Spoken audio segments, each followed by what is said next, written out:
Moby Dick, or The Whale, seems to be one of Tarman's favorite novels. As the name suggests, it's a story about a white sperm whale named Moby Dick. Captain Ahab, one of the main characters, uses a prosthetic leg made of whalebone to replace the one Moby Dick took long ago. He's obsessed with getting revenge against the whale, which he hates with a terrible passion, all while nursing the phantom pain of his lost leg. In the end, Ahab fails to exact vengeance on his foe and is dragged into the sea. His crew's only survivor is Ishmael, the book's narrator. He was rescued after clinging desperately to a coffin-shaped life buoy. That's right, a coffin was his savior. Ironic, isn't it? How you use a thing makes all the difference.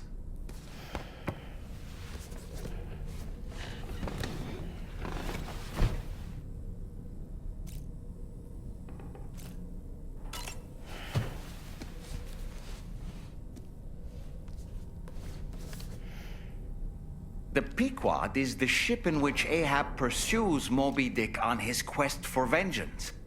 His crew includes Dutchmen, Frenchmen, Spaniards, Portuguese, Icelanders, as well as shipmates from China and India. Countless other people of myriad origins, too. It is arguably symbolic of the multiracial United States. A gathering of souls that transcends ethnic and national divisions, united in pursuit of a singular goal. I can't help but be reminded of Kojima Productions. Wait, judging by your reaction, you've never heard of Kojima Productions? Sam, you can't be serious.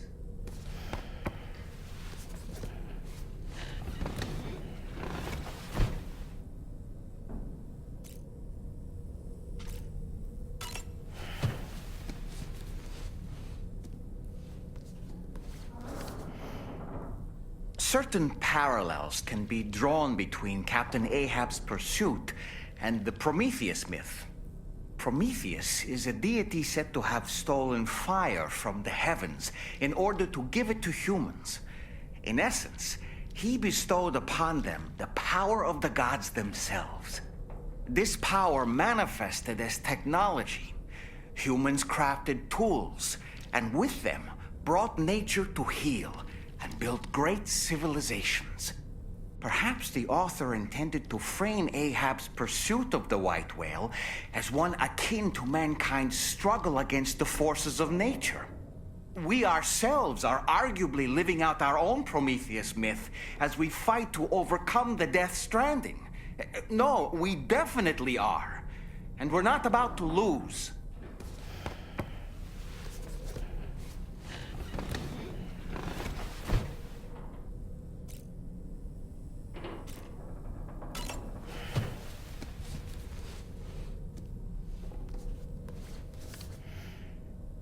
On a dark night in May 1816, 3 men and 2 women found themselves confined to a villa on the shore of Lake Geneva. A catastrophic volcanic eruption had wrought havoc on the global climate, and a relentless rain hammered down outside.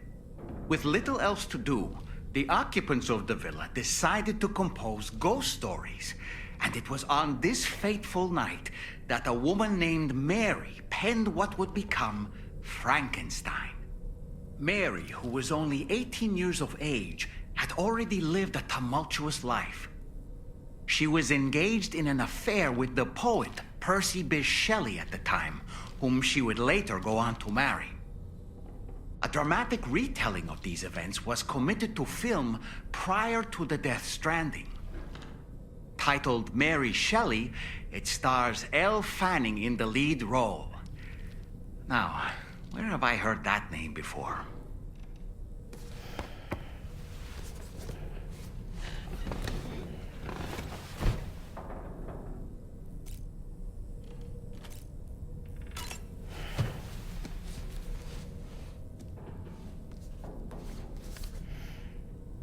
The gathering of storytellers that spawned Mary Shelley's Frankenstein gave rise to yet another legendary creature of horror fiction, I speak, of course, of the vampire. A physician named Polidori was also in attendance that evening, and he later unveiled his creation in a new novel. As I may have mentioned before, the summer of that year was unusually cold. In Europe alone, 200,000 people are said to have perished as a result. Could it be that a widespread fear that the world might be coming to an end served as inspiration for two classic monsters? I find it a compelling theory.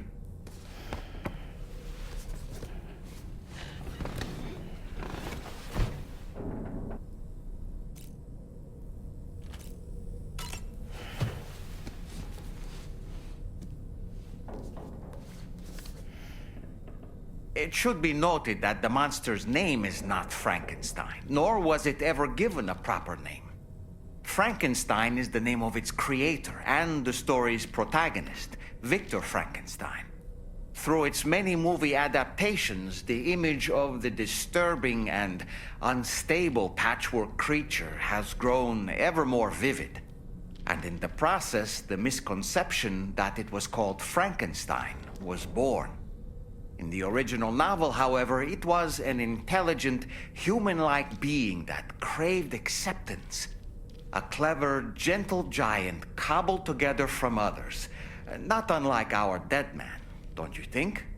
And while he doesn't appear in Shelley's original work, in several movies, Frankenstein is joined by a rather memorable assistant named Igor. Igor and Victor.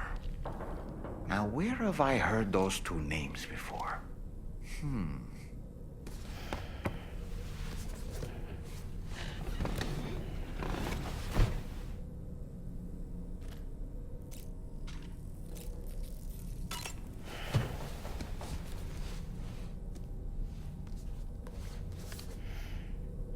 The Voyage of the Beagle, written, of course, by one Charles Darwin. Speaking of which, before the Death Stranding, there was a city in the northern part of Australia called Darwin, named as such after the Beagle made a brief stop there. Darwin was able to devote so much time and effort to his research of evolution because he enjoyed the support of the elite, specifically the Wedgwood family, pottery makers to the royal household. In fact, Darwin's maternal grandfather was the founder of Wedgwood. You can't get a better patron than that, now can you? I suppose if you think about it, Wedgwood was to Darwin as Charlie is to us.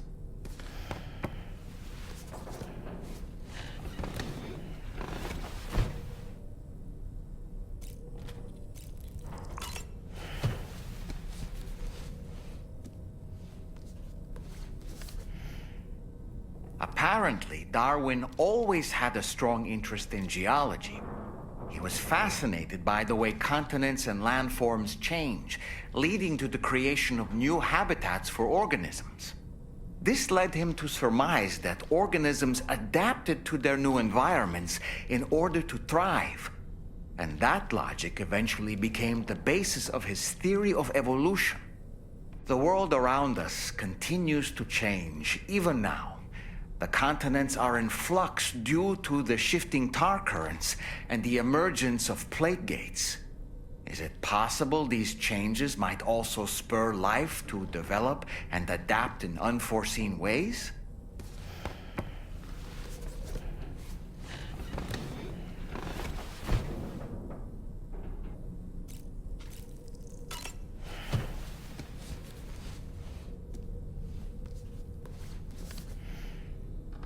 Oh, reading that one again, are we? It must be quite the page-turner. The HMS Beagle, which was instrumental in Darwin's development of his theory of evolution, eventually came to symbolize adventures and explorers of new worlds. Spaceships in science fiction novels would bear the name, as well as actual ships developed in real life.